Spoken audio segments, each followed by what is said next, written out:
Good evening, folks, and welcome back to another episode of South of Cheddar Curtain. As always, it's your boy, Devin Hine, sitting across the Skype screen from the man, the myth, the legend, Mr. Lucas Mueller. You want to start with folks, Luke? Hello, folks.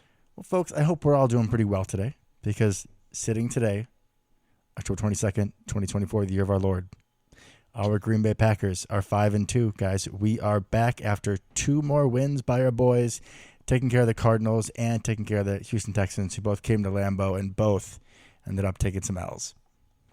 Yeah, it's a little weird. We got 2 games here. We're going to talk a little bit more about the Texans one, just because I think, if nothing else, it's the more interesting of the 2. Cardinals are not a very good team, but the good news is we really took care of business in that game. That was probably our first true complete game of the season, which is great to see. And then we had a nail-biter against the Texans with a lot to dig into in that game. So very interesting couple weeks, and I think if you said at the beginning of the season we'd end up 5-2 at this point, you'd be like, all right, I'll take it. And then if you told us that Jordan would be out and we'd be 5-2, be like, oh my God, we're undefeated with Jordan Love. You'd be wrong, but still, hey, I'm feeling pretty good. I'm feeling pretty good with where we're at. Hey, bro, that reminds me, I don't know if I texted you this, but I had a patient last week who was telling me, he's like, oh, yeah, the Packers, you're a Packers fan. I'm like, yeah. He's like, yeah, the Packers are a lot better with that backup guy. That Love is no good. And I was like, okay, Devin, relax there, my guy. My boss tells me the same thing as well. It's like, you guys should start that guy. I'm like, no, we shouldn't. Now, is he kidding at all, or is he being dead serious? I think he just enjoys – I think he's being partially serious. Okay. He did say we should have benched Aaron Rodgers for like 3 straight years. Well, someone else on the show was saying that for, a little bit of time, too. To be fair, he won MVP a couple of those years that this conversation happened. So those years. Okay. Yeah, that's a different conversation. It probably started in the last MVP year. And also, this is the same guy who thinks that Josh Allen throwing like 8 touchdowns and 0 interceptions is the most efficient quarterback's ever been, ever. Oh, he's the Buffalo guy? He's the Buffalo guy, yeah. Oh, Buffalo guy, if you're listening, buddy, we're better than that. Like, come on now. I know, right? And hey, we all love Buffalo on this show. I mean, how could you not? Exactly. We're all Josh Allen fans and the fine city of Buffalo fans. Anyways, back to the team you actually want to hear us talk about. Oh, yeah. Yeah. Let's get to our regularly scheduled programming with, Let's do it. And I know that this was already an I know for me this season, but I got to circle back around to it because Romeo Doubs, Love is in the air. First game back against Arizona Cardinals. We thought he was going to step up. 2 touchdowns, 2 like beautiful acrobatic body shifting after he catches the ball to break the plane of the end zone. And then he led us in the Texans game, I believe, with 8 receptions for 94 yards, no touchdown, but still hell of a day at the office. He had a key catch on the drive to set up the game-winning field goal. Romeo Doubs, thank you for making me a poet and a prophet. Yeah, the episode title from last week would have been Romeo's Redemption. So I already had that one ready to go. Yeah, halfway through the game against Cardinals, I'm like, oh, man. After the first touchdown, I'm like, Romeo's Redemption, let's go. Clearly didn't happen, but that's a good point. I mean, Romeo has really stepped back into the role I think he had at the beginning of last year as kind of the actual number 1 wide receiver. We love Jaden Reed, right, and all the things he can do. But as far as like the guy who's going to get the most targets on the team, it feels comfortable that it's Romeo right now, right? After he came back, he's had a couple nice games, which has been great. Hopefully that boosts his confidence back up to where it needed to be after whatever happened a couple weeks ago. Yeah. But he's just stepped right back in like nothing ever happened and has been playing absolutely great football, which has been awesome to see, and also awesome to see his teammates and how excited they are for him. That's got to feel good for him. Oh, yeah, for sure. I mean, you saw after that first touchdown against Arizona, Christian Watson and Jaden Reed were the first guys down there to hug him, but you felt that the entire team was so excited for him. I'm pretty sure he had a game ball from the floor in the locker room, as he completely deserved. Yeah, 2 tutties in the game, absolutely. I mean, could you ask for a better response to adversity? No, not really. Hell no. Thank you, Not Romeo. really. You're up. All right. Well, I know. This is a little bit more Texans focused, but I know. We have a defense, my man. Damn you, Lucas. I was going to go there. This has been awesome to watch. It's been so much fun to watch, especially this last week. The defense just being aggressive. And we'll get into some of the specifics here in a little bit, I'm sure. But doing a lot of unique stuff that even we were calling for, right? I think a couple weeks ago, it was like with Rashawn Gary, I'm like, why aren't we doing Zadarius Smith stuff with him? And what did we do this week? Zadarius. Some weird Zadarius Smith stuff. There's one play that I absolutely loved where they had Rashawn just kind of like waltz down the line of scrimmage, right? I don't remember if you saw this one. He didn't get a sack on the play, but he was just kind of like nonchalantly walking from one end to the other. They snap the ball, and he immediately just comes straight down the A-gap.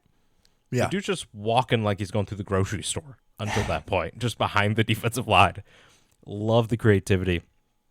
I'm sure we'll talk about the X sack and how cool of a play that was at some point, but really creative, really aggressive.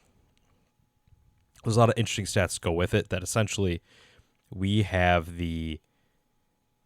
one of the lower actual blitz rates in the league, and in this game, the highest pressure rate, which is wild because you're using what you would consider simulated pressures, right? You're not actually bringing more than 4 people, but there were plays where we had 8 people on the line of scrimmage. Yeah. Just doing some really interesting creative stuff that really confused the quarterback, and you saw how frustrated C.J. Stroud got when he started throwing his helmet. Yeah, man. Just like you said, we've been asking for different pressure looks for a good bit of the season, right? And Halfley's introductory press conference, he said himself, he's very meat and potatoes. He's going to line up. He's going to probably rush 4. He's going to play a lot of, what did you say it was? Middle field closed coverage, right? A lot of cover 1, cover 3 kind of stuff. Mm-hmm. And then just do it super well, like the Legion of Boom used to do. And I was hyped for that. And then we had no pass rush. And I was like, all right, let's mix it up a little bit. But like you said, a lot of different looks this week, a lot of stunts. You kind of mentioned the Xavier blitz. That was beautiful. And it wasn't just Xavier. Everyone, right? bro. Well, and the reason that play happened is we lined up in a double A-gap blitz with 2 inside backers lined up in the A-gap. They immediately bail, right? The offensive line's probably like, oh, thank God. Go back to blocking their men. Don't even see Xavier coming off the corner. Right? He wasn't even lined up as a safety. He was lined up on the line of scrimmage, the outside man. Like a slot almost. Yeah.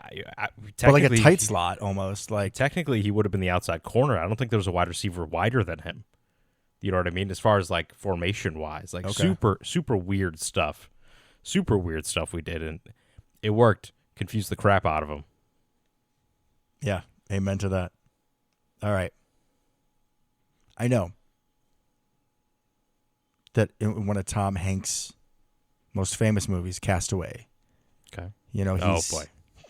He's out there in the water, and he yells for his volleyball. He yells, "Wilson, Wilson!"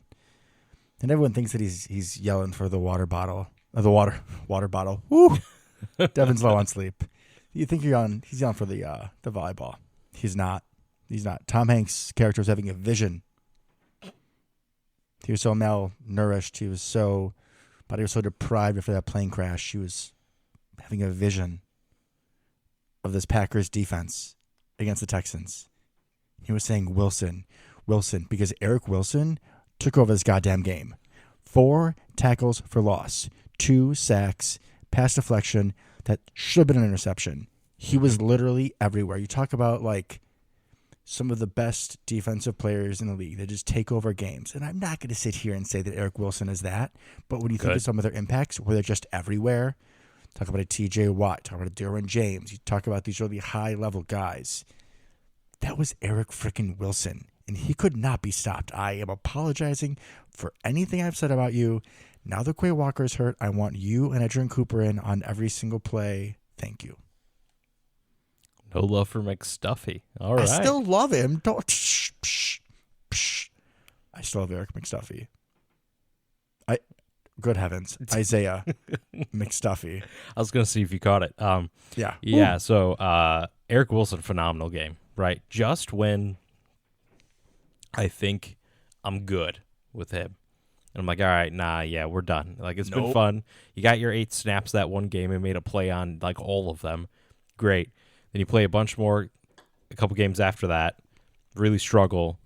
I'm good, right? Let's see every other linebacker. Then the dude just straight balls out. Yeah. Right. Just we were balls both so out. wrong. Like, we Correct. can completely admit that.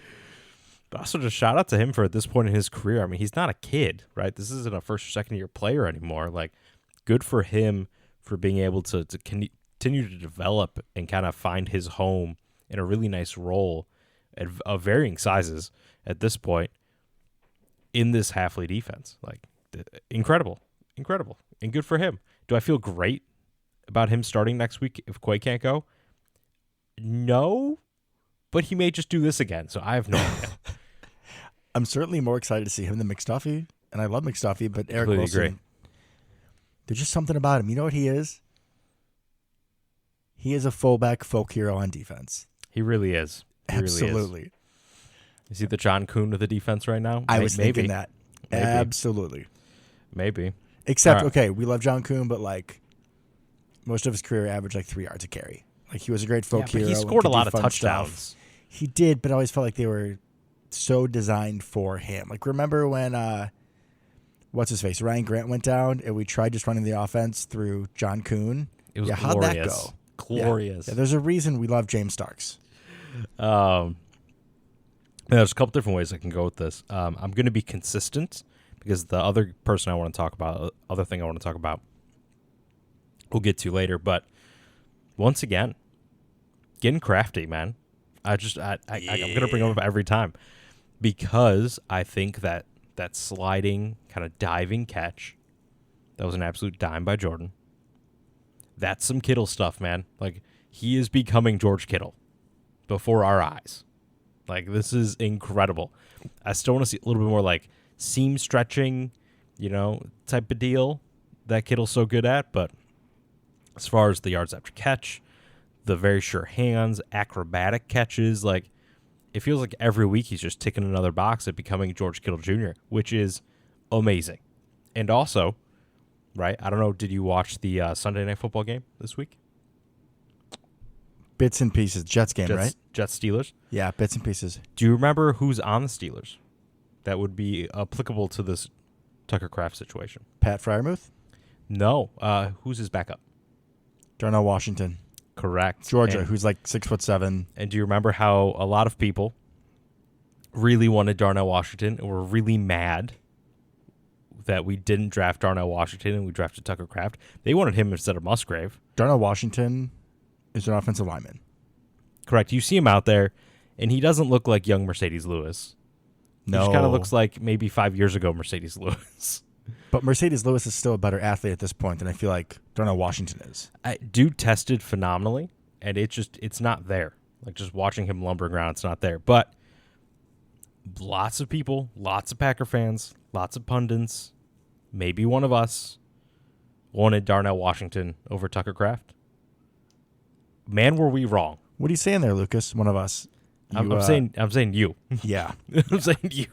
Hindsight's 2020. That wasn't one of my better takes. I was not on the Darnell Washington train. Also, though, Lucas, I'm going to be real. I don't think Tucker Kraft was on my draft radar at all. Like, I have definitely stepped up. Wow, I need to learn how to talk tonight, folks. I am so sorry. I've stepped up my draft game in recent years, but at that point, like, Kraft was not on my radar at all, and Washington was a highly touted prospect coming out, and at least a name that I knew in our mock draft. I don't think I took him like the third round. I think he was a little later at least. I think it was the third, to be fair. But it doesn't matter. So, yeah, it's Tucker Kraft, man. I hope I have an excuse to talk about him every single week because I love it. And I love him. He's great. Bro, I think you're going to. You hit the nail on the head. It's like he does something wonderful in a different facet of the game every single week. It's his blocking. It's his trucking. It's his hurdling. It's his juking. It's his making that catch in the end zone. My dad was like, there's no way in hell he caught that. It took him like 3 times on the replay to understand that actually happened, which I get. Didn't bobble it, didn't nothing. Just straight catch. Totally understand it. So, like, when that play a few weeks back, I think against Minnesota, like when he fumbles, like, that's when you know that game is lost. Correct. When Tucker Kraft fumbles, it's like, all right, if one of the most consistent guys in our offense literally fumbles the ball, we're screwed. Yeah, we're done. But yeah, Tucker Kraft has been quite the surprise. I mean, everyone thought that it was going to be Luke Musgrave being the big play guy, and instead it's Tucker. Even if guys are able to catch up to him and are able to meet him in space, because he isn't the fastest guy in the world, he runs you over, or he jumps over you, or he jukes you out somehow with that frame, makes you look stupid, puts you on Sports Center, and then he's going to get some more yards and a first down for the boys. Exactly. What a phenomenal find. Alrighty. Let's talk about special teams. Ooh, the change. I got some mixed feelings about this, bro. Got a little ick here, so I'll let you take lead. Sounds like we're on the same page. So, we cut Narveson, right? The Narv dog last week. Little, I know he missed another kick, but it was like, didn't he go 2 for 3, which just seemed like his average? Yeah, but that can't be your average. Fair. It was just like, okay, that's the day we cut him. Like, I wasn't mad about it. I was just like, the week okay. before, I think, or after the Vikings game would have been the week to do it, I think. Yeah. But yeah, so we cut Narveson and we bring in Brandon McManus, who has been a good kicker in the league for quite a while now, right? Won the Super Bowl with Denver back in the day. Oh, good call. Played for Jacksonville for a while as well, I believe. I mean, he's a Bronco. Like, that's where I think of him. Agreed. Just bombing it in Mile High. Now, this move does not come out without controversy. For anybody that is not in the know, apparently he had a case or two. It sounded like one of them might be wrapped up. Of two? Two? No. There were, I think there might have been, ended up being 2 cases. One event, but like, tried twice. Anyways. Okay. For some sexual assault allegations, right? For, I believe it was like stewardesses on an airplane type of situation, which is not good and not somebody we would normally touch, right? Absolutely not. He was never suspended by the NFL. He's never been convicted of anything. Just putting that out there. Yeah. I don't know. I don't know, man. You don't like. The Packers are not a team that generally would take a chance on someone who is even mentioned in situations like this. I gotta say this. I know a lot of our fan base is gonna be happy with me, and I hope you aren't too disappointed. But like, I was super happy we won, but I couldn't stand up and cheer that he made that. Like, I can't cheer for him because I feel like a lot of the times in these sexual assault cases, like the terminology was there wasn't enough evidence or whatnot. Yeah. It's icky, and I just can't do it. It's like, obviously I'm rooting for our boys to win, but let's just win by 20. Let's just score touchdowns. Like, I don't want games to come down to field goals because I will be happy of the outcome, but I'm not going to be cheering for Brandon McManus. I just can't do it. Yeah, puts us in a weird spot, right? Like I said, the Packers are definitely not a team that normally would do this, so this is kind of a somewhat new territory, I would say, right? For us as fans, potentially. I like him as the player, right? I was excited for the player. He's a much better kicker. Like, the reason why he's available is because this all kind of came out, and that's the reason he hadn't kicked in almost a year. Yeah, I was listening to Locked On Bills, actually, because they're having the same issue with Tyler Bass. Like, their kicker sucks ass. And they signed someone off the street to their practice squad, and the guy who does their show, I think his name is Joe Marino, he does a great job. And he was like, talking about this kicker they put in the practice squad, and the dude had kicked, 68, 69% of field goals in college, which is a horrid percent. But he's like, we're in the middle of the season, guys, so you're not going to have the 33rd or 34th best kicker out there. You're going to have like the 42nd best kicker out there. So what do you expect to find? The reason why McManus, who it's 1 week, but based on his resume, if he hasn't lost that much leg being a little up there in age. I think he's, like 33? He's not ancient. He's probably a top 25 kicker in this league. I would expect that. Oh, yeah. Yeah. I had feelings, obviously, as I've expressed, about him as a person when he went onto the field. But based on the range and the situation, I was like, he's got this. There was no doubt in my mind that he was going to make that kick. Well, then he drills the first one, right? Like, just makes it look absolutely effortless. Yeah, for sure. And funny, then comes by the the second way, kick. that he wears 17, is it not? Right, with our boy Anders Oh, over there Anders. in San Francisco, missing extra points. Did he? In San Francisco, how'd he do? So he drilled a 55-yarder right off the bat to start the game, and I was like, you've got to be kidding me. Straight down the middle, plenty of leg, and like, damn it, Anders, really? You're going to do this to us? On the 49ers of all teams. What an asshole. Oh. And then he makes his, like, an extra point or whatever, and then he misses an extra point, and I'm like, there he is. There's our boy. He came back. We missed you. Not. So anyways, on the second McManus kick, right, after they called the timeout, the snap was horrible. Shout out to Daniel Whalen. He was the MVP of the game. Probably should have brought him up, and I know. You should have. His save on that snap, I mean, the thing was like by his hip. He just plucks it out, drops it right back down. And then my heart fluttered after McManus hit it because that was pretty close to left upright, my man. I mean, little bit of wind, a little, and Your that thing going fluttered? Yeah. You have an EKG on at home, Lucas? I did not. Maybe next time I will. I mean, that's pretty quick to get an A flutter. If we keep this long snapper, I might have to. Didn't you say we cut him, bro? We did. Hold on. We'll get there. Well, you said if we keep him, so like... There's more to it than that. Just let me talk about this for a second. I was worried we missed it because of the hold there for a second. Go back, watch the replay of the hold, or the snap. It was terrible, which then made me very happy when I found out we cut him. However, Orzik is our long snapper's name.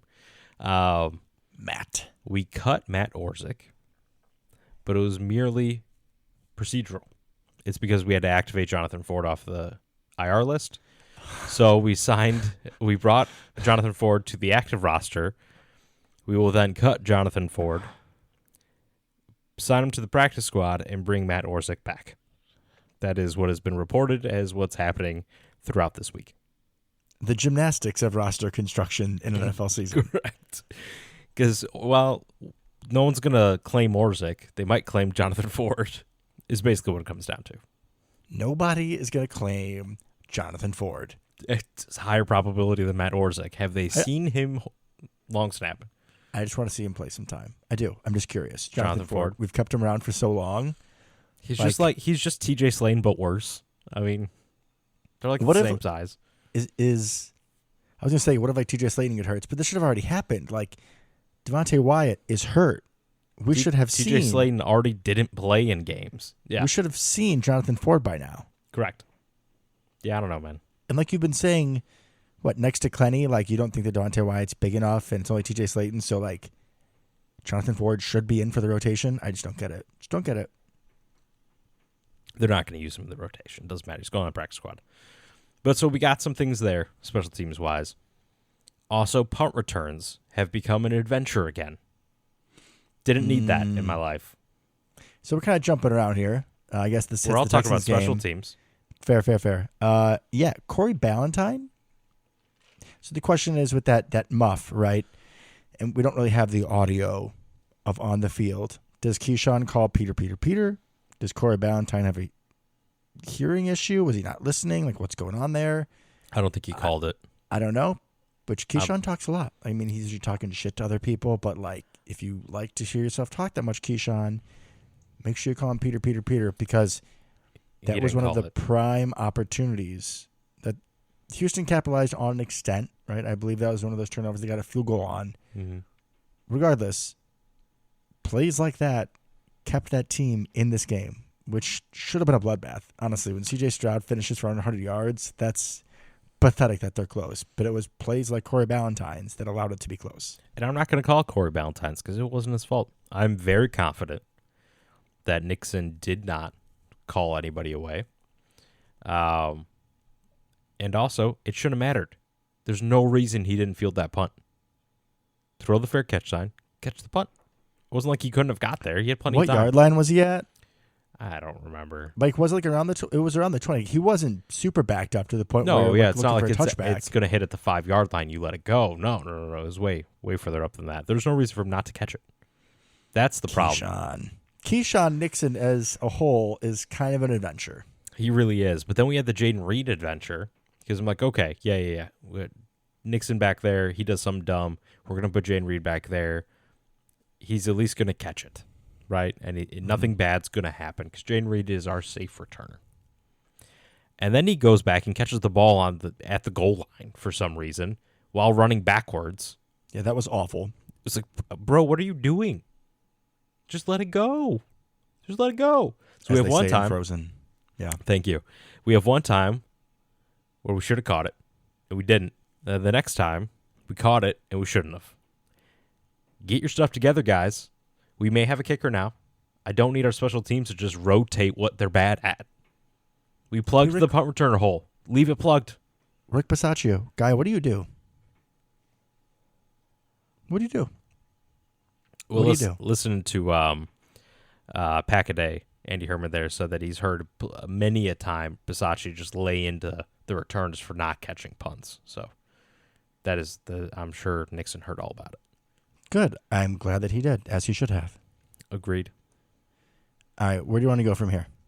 Let's do some offense. Let's do some offense.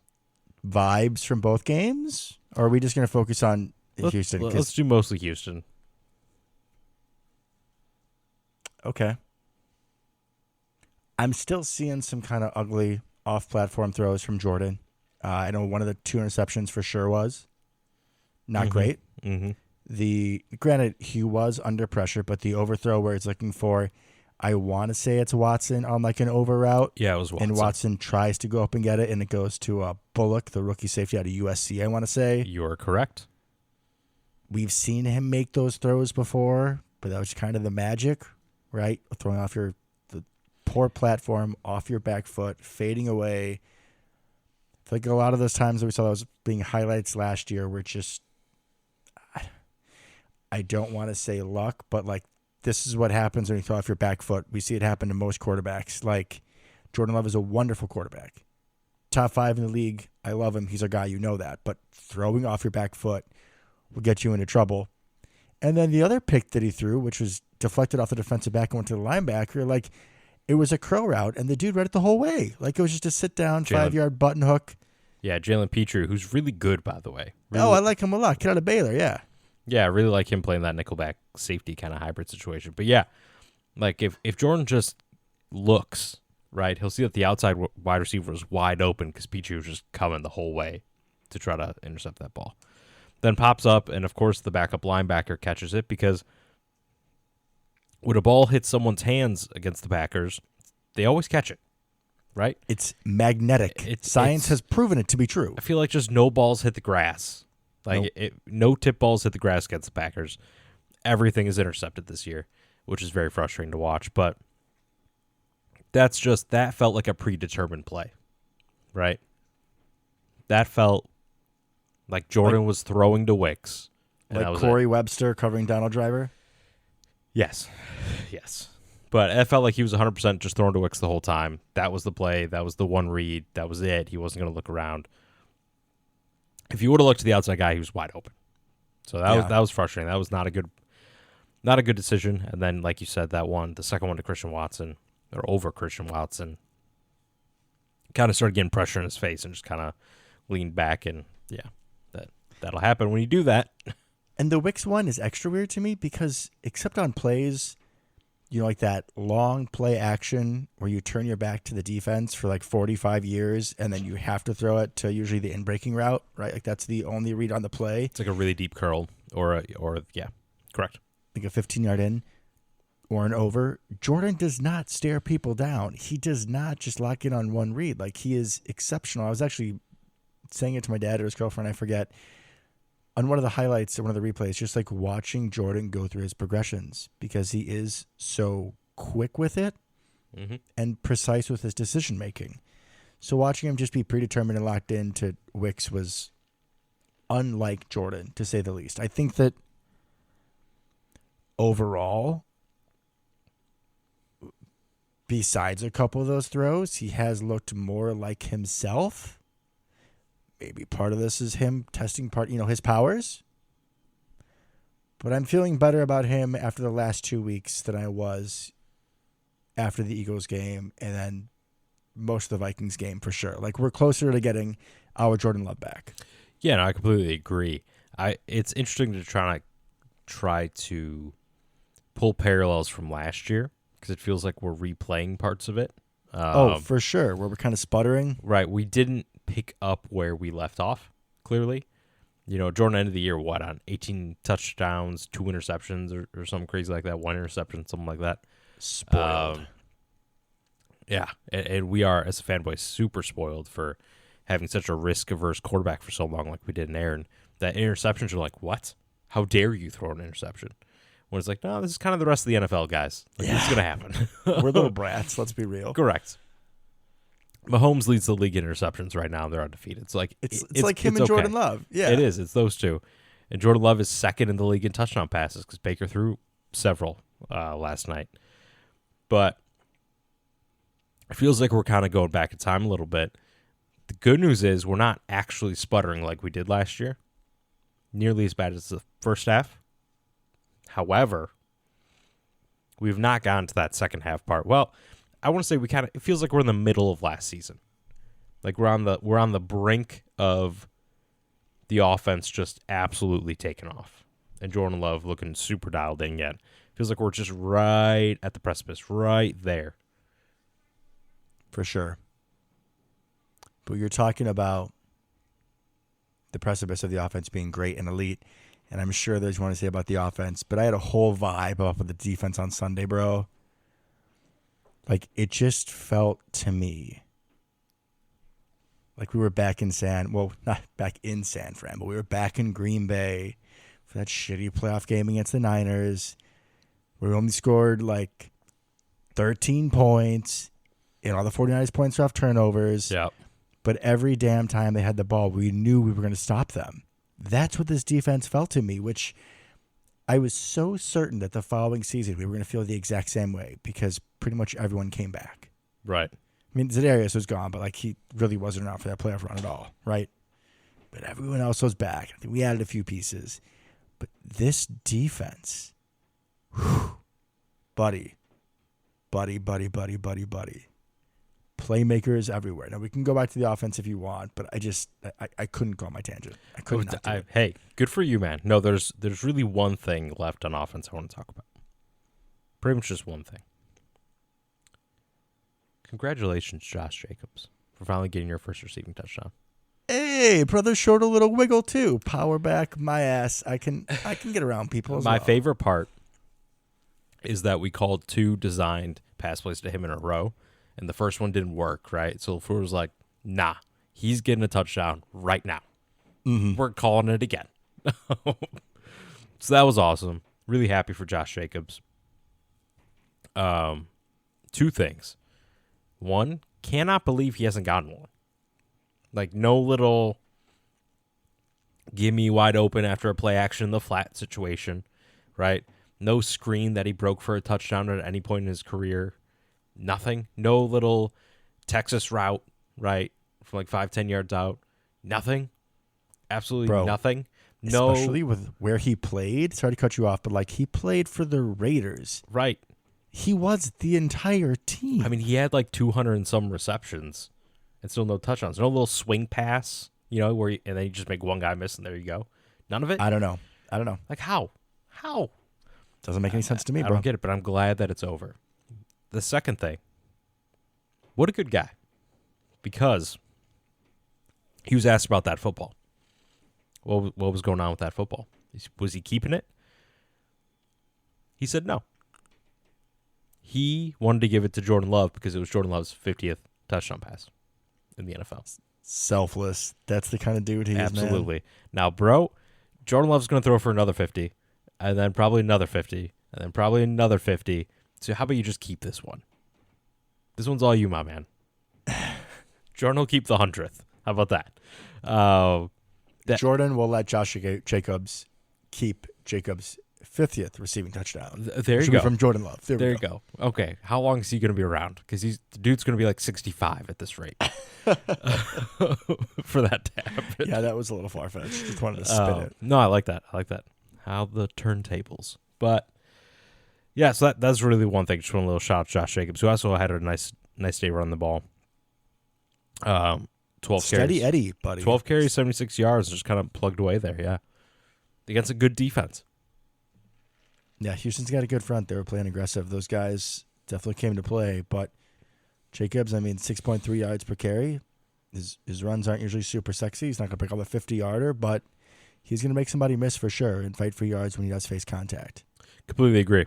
Also, quick side note, none of that outside shenanigans were working at all. The Bo Melton, Jaden Reed, Christian Watson, none of it. Just clearly, but it's a good wrinkle to have. Correct. Clearly, they game planned really, really well against it. But hopefully, we'll see more success with that going forward, which I think we will, realistically. All right, now we can talk about the defense. Evan Williams. Okay, I'm glad we were going to the exact same spot. Evan Williams is everywhere. Evan Williams can make a peanut punch. Evan Williams can stop you on a read option. Kyler Murray in the open field. Hold on. I feel like there was absolutely no appreciation for my peanut punch joke from last week in the group chat. Just saying. Can we run it back for the folks absolutely, and for me because my memory. So, I said, might as well call him Screwball because there's a lot of peanut punch in that whiskey. Oh. Come on. That's pretty good. That's pretty good. So for anybody that is not a whiskey aficionado, Evan Williams is a whiskey brand as well as our starting safety. And Screwball is a peanut butter flavored whiskey. Peanut. There you go. So I thought it was really clever, and it got straight crickets from the group chat. So I was a little disappointed in all of you for either not getting it or not finding it funny. Definitely just didn't see it, honestly, because I would have laughed at that. You're killing me. Sorry, buddy. All right, but Evan Williams, back to the guy, not the whiskey. So he's tackling Kyler Murray for tackle for loss on a read option in the open field, stopping him for either third or fourth down. Mm-hmm. He's stopping a 2-point conversion against Texans this week. Yeah, Mixon. Peanut punch against Arizona, which was huge, by the way. It was huge. And he rifled through like a linebacker. Mm-hmm. Like when he goes through, he flashes, and you can kind of tell that it's him, but like you almost, it was like, is that him or McSuffy? Just because he looks like a linebacker. He does. But he's still a little too fast to be McSuffy. He's making up pass deflections. Like the dude is everywhere. And you hear the guys at the bench, Josh Myers, like is mic'd up, and him and Allen Jenkins are talking. He's like, Evan Williams is that dude, and he is. He's everywhere. I mean, we talk about the addition of Xavier McKinney, who's leading the league in interceptions and has been wonderful. You talk about Jair being back. You talk about some flash plays from Edgerrin Cooper, Javon Bullard, but like Evan Williams, you need to know where he's going to be, man. He's got some Micah Hyde. He's got some Honey Badger in him for sure. You don't need to know where he's going to be because you already know where he's going to be. Wherever the ball goes. Exactly. That's where you'll find him, man. He led the team in tackles. He had that phenomenal play against Joe Mixon, which stopped the 2-point conversion. And how much did we win by, Devin? How much did we win by? Was it 2? It was 2. It was absolutely 2. So that ended up so it's like the difference of the game. A massive play there. At least as of last week, we had the top 2 rated safeties in PFF, which is insane. And number Evan 1 Williams, being Evan Williams. Correct. Not even McKinney. Which is pretty impressive given that he has no sacks or no interceptions or anything. He's incredible, man. He really, really is. And a lot of people didn't love the draft pick. You know, I wasn't the biggest fan of it until I saw him in person at training camp. And then you can go back and listen. After I saw him at training camp, I'm like, okay. Yep, he looks like Micah up there. I didn't believe it. I didn't get it at first. I'm one of those people. Right. That's okay. I get it because he's not the biggest. He's not the strongest. He's not the fastest. Right. But dude ends up where the ball is. And that is an incredible talent. You mentioned Honey Badger. Definitely has that kind of ability where he will just be there. Wherever the play is, he will be there. And he will be there to make a play, and the aggression with the peanut punch and all that. And also the discipline that he showed, both on the Mixon run and on the Kyler run from the previous week. Dude does not play like a rookie. Bro, speaking of discipline, they put it out in the broadcast against the Texans. They had a passing play where it was going to be a freaking wheel route, a delayed wheel route to Mixon, which is designed to have the guy who's in man coverage on him just kind of peel off. Right. If it looks like he's in pass protection. And Mixon leaks out of the backfield and looks like he has Williams dead to rights and catches up and cuts off the angle, and it's either a sack or a throwaway, but like it was an easy touchdown. There was no help over the top, but Evan Williams says, "Not on my watch, sir." He's so good. And what's crazy is he's kind of pushed Bullard out a little bit. So he's playing true safety, right? Bullard's playing a lot of slot stuff. Bullard played less than half the snaps in this game. I think 29 of 64. Evan Williams played 64 of 64 again. Of course he did, because he plays every play all the time now. Correct. So that's just crazy. I mean, dude was 4th-round pick. I think even the most optimistic of us could not have imagined the impact he has had on this team. And it's not like Javon Bullard's playing bad. I mean, I think he's playing really well, too. He's not playing as well as Evan Williams, but... Nobody in the NFL, apparently, as Correct. per PFF, is playing as good as Evan Williams. Correct. So, but Javon Bullard, especially for a rookie, super happy with where he's at, right? For sure. But what a problem to have, especially after last year. I know we keep bringing this up week after week, but our safety group was so bad last year, and how good they're playing this year, absolutely incredible. And so much fun to watch. Like, I love safeties and good safety play. I think that's part of when we grew up, right? They were everywhere. Absolutely Nick everywhere. Collins, Ed Reed, I mean... Troy Polamalu, Bob Sanders, right? We could go on and talk about this for hours. Everybody had a crazy safety, right? Can't forget Sean Taylor, baby. R.I.P. Sean. So many good safeties kind of grown up, and it's really cool to see 2 good ones for the first time in a very long time. I mean, after Nick Collins, right, we had obviously Morgan Burnett and all that, but he wasn't fun. Morgan Burnett wasn't a fun safety. He just kind of did his thing. I mean, the most memorable play of his career for me, unfortunately, one of his few interceptions in Seattle with 4:30 to go. Yeah, you're absolutely right. Where he took a knee because they thought And the Peppers game told him was to. won. Yeah. So we don't need Did it. he? We don't need. Yeah, I think Peppers was telling him to get down. We don't need to get into it. Julius. We don't. This is a happy segment of the show. I'm tapping out. This is our chance to just name random safeties here, man. And you're quitting early on me. But so we had like Haha, who was a huge disappointment after his rookie year. But outside that, we had Atari Bigby, right? Oh, I loved Atari Bigby, bro. I love that guy. I had his jersey, Lucas. I know. But like, that was good safety play to us. Was Atari Bigby. How far we've come. How far Charlie we've come. Pepperell had some moments. He was all right. Aaron Rouse was kind of an athletic freak, I feel like. We had then a bunch of not good, pretty much. Besides that, MD Jennings, the doctor, J.R. Richardson, whose shoulder pads were like triple the size of everyone else's. Remember that? Correct. Or Sean Richardson. That was his Sean name. Richardson. Yep. Oh God, what was that guy's name? We thought he was going to be amazing because he was like a tall, fast safety. Like 5 years ago. He ended up playing for Seattle after us. Oh, Josh Jones? Josh Jones, because he had like that one that play was against the sad. Bengals. Yeah. Remember, I fell in love with Kentrell Bryce after one play against Dallas, and then never more. That was your dude. You DM'd him on Instagram, the whole thing. Hey, he DM'd me back. Hey, shout out to Kentrell Bryce, man, number 29. Amen. Number 29. So all those random players that we just listed that most of you listeners probably don't remember, right? Which is sad. It's sad if you don't. We're in such a better place now. Such a better place now with our safety room.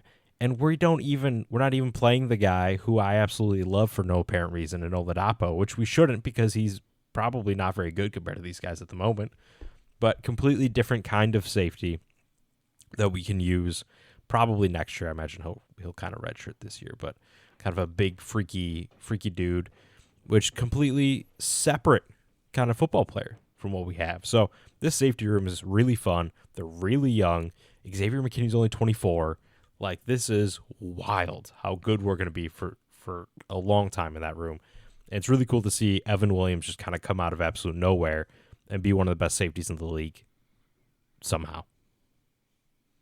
It's wild, and bro, I think we need to have a 4 safety set out here at some point because I agree. I love the Kitano Oladapo, like give me a safety over 6'2". Like, I was all aboard the Cam Chancellor train, bro. Like, Correct. Go thump somebody. If you're a safety over 6'2", you have to take people's heads off, and that's what Gaetano Ladapo does. He's got some speed to go with it, too. So yeah, for sure.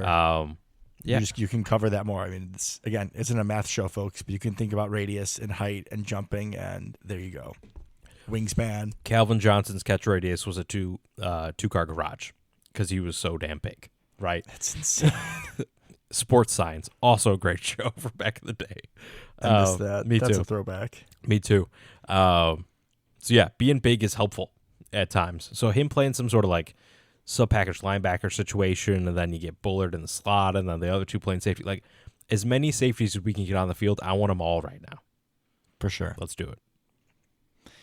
Anything else on defense? I mean, that was a really long rant. I can say it's been nice. Rashawn Gary had a sack against, I want to say, the Cardinals. He's been more productive lately. Well, Good he to had see he him. had a sack against the Texans, if you could call it that. He played really well. I don't want to take away from him. He played really well this game. Got a ton of pressures. Once again, some interesting things helped him get free, I think, which, hey, whatever it takes. But his sack was one of the weirdest plays I've ever seen. The right tackle just fell down. Like, they said he tripped, and I'm like, on what? As the right tackle in a pass set. Like, nobody's feet are particularly close to yours. You're kind of just on an island out there. What did you... He just fell. Gust of wind. I don't know. Looked like he got, like, yeah, I don't know. A quick cramp. Just a sudden, like a flash flood, a flash cramp, just right to the calf. Out he goes, down for the count. Which, hey, I'll take it, right? Like, when you think about sacks, or really any kind of counting stat like that, you luck into some, right? You absolutely luck into some. It's not like Michael Strahan earned all 22 and a half of his, right? That's not the way it works. Over the course of the year, you're going to get some that are because someone else did a cool thing and you were just standing in the way and tackled the dude or whatever. So we're going to take it. But I still kind of want to see him just absolutely dominate someone off the edge and blindside a quarterback. I'm hoping that's coming. The last two games have been much better for Rashawn. He got a ton of pressures this last game. Really affected C.J. Stroud, I felt like. So I think it's coming. And also just a little snap countness. Little snap count here. Which outside linebacker finished last in snaps of the ones that actually play? We're not counting like Preston. Yeah. So that's interesting. That's interesting. Not getting a lot out of him, but we're also not playing him a ton. Van Ness hasn't like looked Father great Time. either. Yeah, I think Father Time kind of catching up, but yeah, him and Nessie haven't looked great the past couple of weeks. So the cupboard's a little thin. I think Enigbari is about what we remember, where he does have some nice plays. Kind of a low-key better run defender than you would think for being an outside linebacker. especially because he's smaller than the rest of them. He's the smallest guy out of that group. Not super surprised. Preston's a little on the decline, but I thought that would have been more so due to the emergence of Nessie as the ideal number 2 edge rusher. It seems like it's Enigbari. See how Nessie develops. He just doesn't seem like he's winning off blocks. He just has the power move. It seems like an effort, which, hey, I appreciate a good motor, but you're not able to win with leverage. You're not able to win with the power that you're providing. So we need to get a few more tools in the tool shed, Lucas. Absolutely, yeah. I feel like you're right. Right now, he just kind of runs into the offensive lineman and stays there. Love the motor. Not great. You see it. You see it come up a lot on run plays. I feel he'll chase people down from behind, that kind of thing. He never gives up on the play. All of that is great, but we need to see some production, some sort of what they call pass rush plan, right? Where you have a move you're gonna do, not just run into his chest and stay there, right? You're a really big, strong dude, Nessie. Like you, little hump move, little Reggie White action. You got to be able to do something, right? He's never gonna be a true bender, like Clay could really bend around the edge, right? He's not gonna be able to do that. Hassan Reddick can bend around the edge, right? Like there's guys across the league that can kind of get low and under the armpit of the offensive lineman. Nessie can't do that. He's too big. It's not quite agile enough, but there's still plenty of room for him to grow and turn into like Trey Hendrickson type of deal. He'd definitely be that kind of guy, kind of an athletic freak that never gives up. who doesn't have a great pass rush plan, but has kind of built one over time and become a dangerous pass rusher because of it. That's what I hope for. That's not what we're seeing. I don't know where this season ends, but I'm having a feeling. That late this season, we're gonna have a game 1 where Lucas Van Ness is gonna save our ass. I'm here for it, man. I'm absolutely here for that. Barrington's own. Let's go. Sack. I don't know if it's a sack. I don't know if it's a tackle for loss, but Nessie's gonna come through when we need him to. Pick 6. Little. When it happens, that is your call, not mine, sir. Oh, real quick. Speaking of large defensive linemen from the state of Illinois, Steelers game. Did you see who blocked the extra point against the Jets? I did not, but I'm really excited about another defensive lineman that we have. Dean Lowry. He's still in the league? Yeah, he plays for the Steelers, apparently. Good for you, Dean. Right? Good for him. Good for him. Good for you, brother. Rockford zone right there. Shout out. Rockford zone. All right, defensive lineman. Who you got? Coral. Carl's doing some stuff. He's back to making like a big play game. Forced fumble against the Cardinals. Did you forget? No, of course not. Bro. Coral, step it up. I think I saw Kobe Wooden a little bit, and that's all I wanted to say.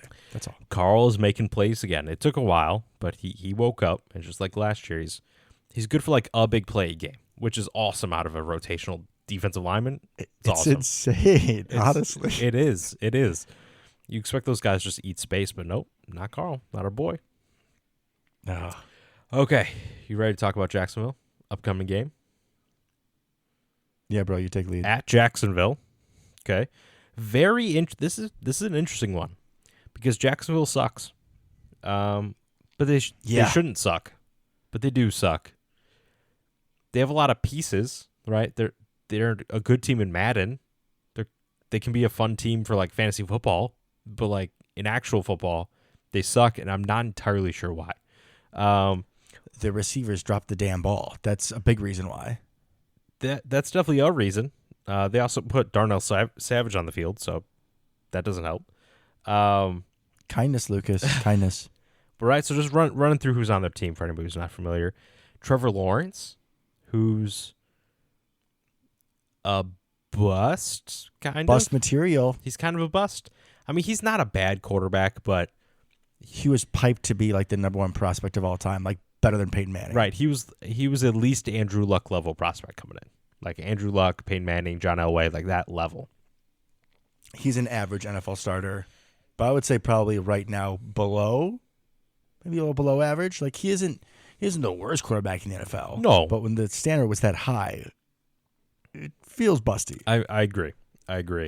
Travis Etienne, who I don't know if he's going to play. He's hurt. Doesn't really matter. He kind of got supplanted by good old Tank Bigsby anyways. Great name. Phenomenal name. Love me some Tank Bigsby. So pretty good running game. He actually had a good game last week against the Patriots. The wide receiver room is very interesting. It's like misfit toys. Yeah, but I like it. So they have Gabe Davis, who doesn't exist or has 200 yards and 4 touchdowns and really nothing in between. So you just have to figure out what day it is early on in the game, and you could probably leave him uncovered and be fine. He's not even that fast, but he puts up like Deshaun Jackson like numbers. It makes no sense to me. Yeah, I don't get it either, man. You got Christian Kirk. That's a good slot receiver. Christian Kirk could cause some problems. Christian Kirk was a phenomenal slot receiver for Jacksonville for the past 2 years, but this year he's dog shit. I'm going to believe in the talent here. I'm not going to... There's something going on there. I don't know if they're just trying to get Doug He's Peterson also on my fired. fantasy team, so... In reality, he's still a good receiver. And then we have a potential issue here. Brian Thomas Jr. Oh, yeah, he's a problem. He's really good. He's actually, I would say, one of the best players. They're not good at getting him the football, but he's a rookie, first-round pick out of LSU. He's probably been the second-best wide receiver so far this year. Rookie. Above Marvin Harrison. Well, definitely above Marvin Harrison. Probably behind Malik Neighbors. Okay, that's who I was looking for. Yep, I would concur. He's already got over 500 receiving yards. Very impressive for a rookie. Big, strong, fast type of guy. Good hands. He's going to be a problem in this league for a long time. Hopefully, he just hasn't quite figured it out this week. But he's a really good player. Interesting matchup with him and Jair and Nixon since he's playing outside. Curious how we handle that. But he could be a problem. He'll do something, pretty much guaranteed. Evan Ingram at tight end. Also a problem. He's a very high volume target in this offense. I know he was hurt earlier in the year, but expect for Lawrence to go to him early and often. He is the horse that makes this carriage go. Absolutely. And he's a very different tight end than we normally see, right? He's not kind of a lumberer or a blocker. He's basically a big slot type of deal. But always liked Evan Ingram. Got some interesting guys on the offensive line. That's definitely land of misfit toys right there. Ezra Cleveland, Brandon Scherf, Cam Robinson, all that fun stuff. We have the other Josh Allen on defense. It's actually Joshua Hines Allen. Yep. Yeah, I must have missed that memo when that happened because it really confused me watching the Patriots last week. I was like, they got two of them? That would be a scary one. That would be. Eric Armstead, who thankfully isn't quite as good as he used to be. Travon Walker, who they picked first in the draft a couple years ago for really no apparent reason. Bust. I mean, like, again, okay player, but for that highly touted. He was the number 1 overall pick. Didn't make sense then. Doesn't make sense now.